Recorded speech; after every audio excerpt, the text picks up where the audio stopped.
Good day, everyone. Today, we will be demonstrating an experiment about thermal expansion of gases.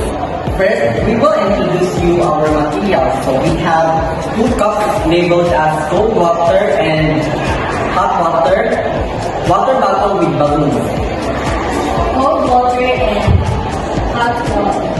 Come on, let's start, guys. So first, let's put the water in of different temperature inside the styrofoam.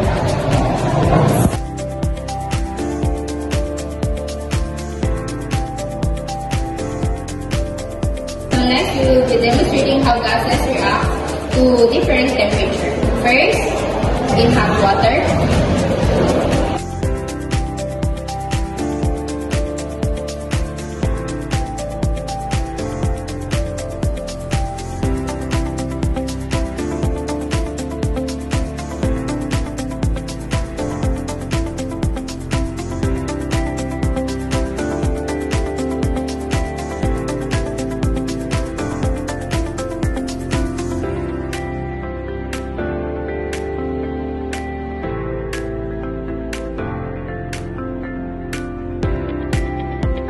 So notice how the volume of the balloon expanded. So the gases inside or the air expanded due to hot air rises and expands. So it causes the expansion. So next we will be showing you how it contracts at different temperature or the cold water.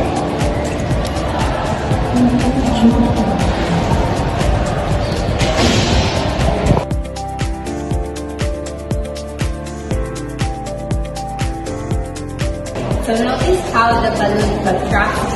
It means that the air inside contracts due to the cold temperature. Therefore, gases react with different temperatures, such as this balloon expands when put in hot water, and it contracts when it is put on cold water. And this experiment connects to our lesson, which is the first lesson, thermal expansion. Thank you